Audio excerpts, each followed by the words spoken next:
ایسے لوگ جو نظریاتی طور پر جمہوریت کے علم بردار رہے، ان کو وقتاً فوقتاً تھوڑی دیر کے بعد منظر سے غائب کر دیا جاتا۔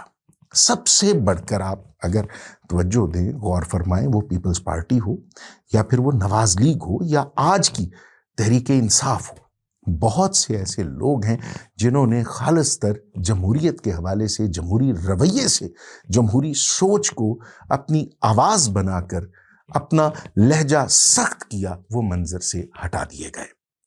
ان کے خلاف پارٹی کے اندر ہی سے سازشیں کروائی گئیں۔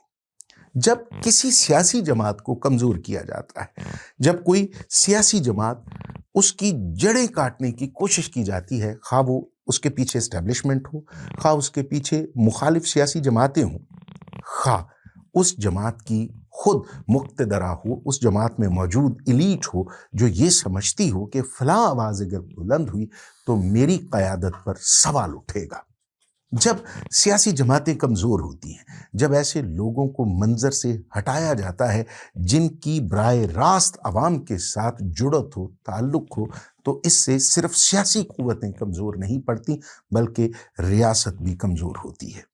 آج پاکستان تحریک انصاف اس فیز سے گزر رہی ہے۔ آج تحریک انصاف کو اسی سازش کا سامنا ہے، اسی مخالفت کا سامنا ہے، اسی زخم کا سامنا ہے جو زخم لگانے والے غیر نہیں ہیں، خود اسی کے وجود کا حصہ ہے۔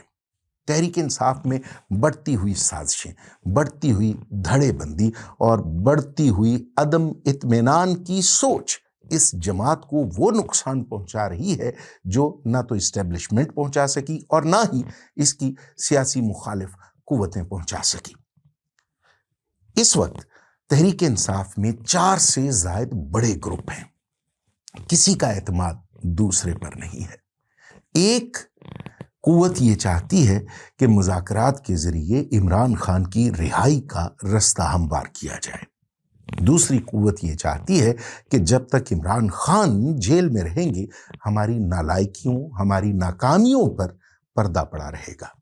ہم کچھ بھی کرتے رہیں، خاص طور پہ جو برسر اقتدار ہیں کے پی میں، یہ لوگ یہ چاہتے ہیں کہ اگر عمران خان باہر آئے تو ہمارا اقتدار جاتا رہے گا۔ لوگ عمران خان کے ساتھ ہمدردی کے بجائے ہم پر تنقید شروع کر دیں گے۔ تیسرے وہ لوگ ہیں جو اسٹیبلشمنٹ کے کہنے پر اس سیاسی جماعت کو کمزور کرنے کی سازش کر رہے ہیں۔ ان کی آواز سنی جا رہی ہے کیونکہ انہیں میڈیا کا پرائم ٹائم میسر ہے۔ وہ شیر افضل مروت ہوں، وہ فواد چودھری ہوں، یا پھر کچھ ایسے لوگ جو اب بھی تحریک انصاف میں اہم ذمہ داریوں پر موجود ہیں، ان کی کوشش ہوتی ہے کہ ایسی نہ ایسی تیلی لگائی جائے جس سے ایسی آگ بھڑکے جس کا نقصان تحریک انصاف کو بھگتنا پڑے۔ تحریک انصاف اس وقت ایک ایسی سیاسی قوت بن چکی ہے، ایسی سیاسی جماعت ہے جس میں اپنے اور پرائے کی تمیز کرنا بہت مشکل ہو چکا ہے۔ تحریک انصاف واحد وہ ایسی قوت تھی جس کا براہ راست عوام کے ساتھ تعلق مضبوط تھا۔ تحریک انصاف کے ساتھ جو پچھلے 3 سال میں ہوا، جو نگران حکومت میں ہوا، اس نے اس کے حوالے سے جو ہمدردیاں عوام میں پیدا کی ہیں وہ کسی بھی دوسری سیاسی قوت کے لیے نہیں ہیں۔ اب اگر تحریک انصاف اپنوں کی نالائکیوں، سازشوں یا پھر بیرونی سازشوں کی بدولت اپنا بوجھ برداشت نہیں کر سکتی اور زمین بوس ہو جاتی ہے، تو اس کا نقصان کسی ایک سیاسی قوت کو، کسی ایک صوبے کو نہیں ہوگا بلکہ اس پوری کی پوری ریاست کو پہنچے گا۔ اس کا نقصان ہمارے اس نظام کو پہنچے گا جس میں عام آدمی کی آواز سنی جاتی ہے، جس میں عام آدمی یہ سمجھتا ہے کہ حکومتیں برسر اقتدار اس کے ووٹ کی طاقت سے آتی ہیں۔ جو حقیقت میں جن کا ہاتھ ہمیشہ سے ہماری حکومتیں بنانے اور بگاڑنے میں رہا ہے، ان کو بھی چاہیے کہ وہ سیاسی قوتوں کو جو بگاڑنے کی سوچ رکھتے ہیں، وہ سیاسی جماعتوں کو اس طرح سے کمزور نہ ہونے دیں۔ عمران خان نے جو کیا، عمران خان کے ساتھیوں نے جو کیا، اگر وہ مجرم ہیں تو ان کو سزا دینی چاہیے، لیکن اگر ان کو آپ قید و بند کی صعوبتوں کے ساتھ اسی طرح سے پس دیواریں زندہ رکھیں گے اور یہ تاثر دیں گے کہ یہ سزائیں انہیں عدالتوں نے دی ہیں اور ان سزاؤں پر عام آدمی کا یقین نہیں ہوگا، تو اس سے دو نقصان ہوں گے۔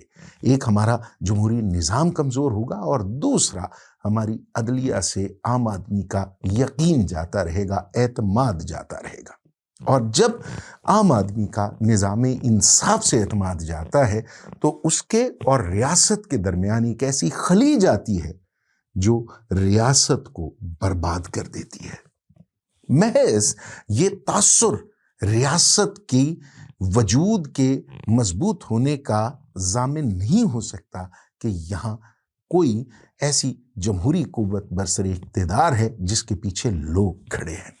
لوگوں کے دل کو گواہی دینی چاہیے۔ جب لوگوں کا دل گواہی دے گا، جب لوگ یہ سمجھیں گے کہ برسر اقتدار ان کے حقیقی نمائندے ہیں، تو ریاست پھر مضبوط ہوگی، ترقی کا سفر پھر شروع ہوگا، ترقی کی منزل پھر قریب آئے گی۔ اس سلسلے میں ہر وہ حلقہ جس کا کہیں بھی کسی بھی طرح سے اقتدار کے بنانے اور گرانے میں ذرہ برابر بھی تعلق ہے، وہ بیوروکریسی ہو، وہ اسٹیبلشمنٹ ہو، فوج ہو، ہماری عدلیہ ہو، اسے کم از کم اپنا وہ کھویا ہوا تشخص، وہ تاثر پھر سے واپس لینا ہوگا جس میں عوام کا ان پر اعتماد ہو۔ اگر لوگ اپنی اسٹیبلشمنٹ پر، اپنے اداروں پر یقین کریں گے، ان کے فیصلوں پر یقین کریں گے، تو یہ ریاست بہت کچھ کر سکتی ہے، بہت آگے جا سکتی ہے۔ لیکن اس کے لیے آپ کو ذاتی مفادات، اپنی انا اور وہ ضد اور وہ رویہ ترک کرنا ہوگا جس سے آپ کسی خاص قوت کو، خاص سیاسی جماعت کو، خاص سیاسی جماعت کے کارکنوں کو نشانہ بنا رہے ہیں۔ اللہ رب العالمین اس ریاست پر اپنی نعمتوں، رحمتوں اور برکتوں کا نزول رکھے، اور اس ریاست کو، اس ریاست کی جڑیں کھوکھلی کرنے والوں کو فنا کر دے۔ اجازت دیجیے، خدا حافظ۔